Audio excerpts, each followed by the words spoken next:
You making judgment calls, it has to do with you determining right and wrong. It's going to impact the way you deal with people, the way you deal with things, the way you deal with events, things that happen. We need to have righteous judgment. And let's face it, people say, oh, I thought we're not supposed to judge. You make judgments all the time. Okay, don't get deceived by the oh, judge not, judge not. You always make a judgment.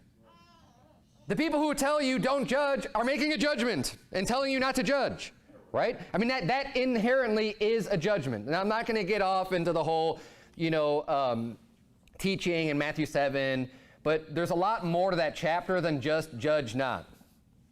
The Bible says, judge not that ye be not judged, for with what judgment you judge, ye shall be judged. It's talking about being a hypocrite in judgment.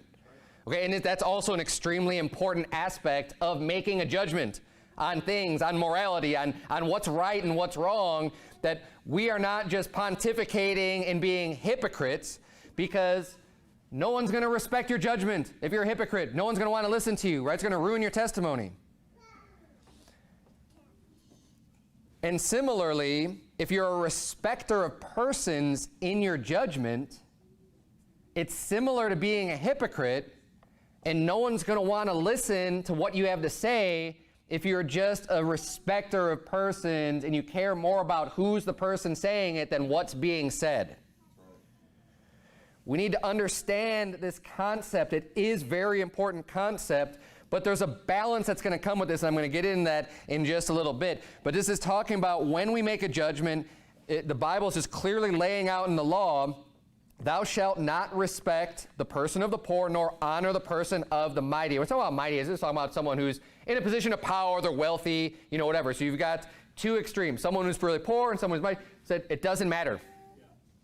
Whether they're poor or not, it doesn't matter at all. In righteousness shalt thou judge thy neighbor. So when there's a matter to judge, it doesn't matter what their background is, it doesn't matter how much money they have. That means nothing. It doesn't matter how much clout they have, how much influence they have. If you're going to judge a matter, if someone did something wrong, if there's a transgression, if someone sinned against somebody else, you have to look at the facts.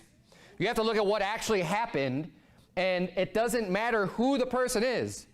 I mean, just because someone may be real powerful and really respected and everything else, if they did wrong, then they ought to be found guilty of whatever, if they're being brought up on charges of some crime, and the facts show that they did what they're being accused of, then you don't go, oh, but we really like this person, so we're not going to judge against them. No, we need to judge righteously.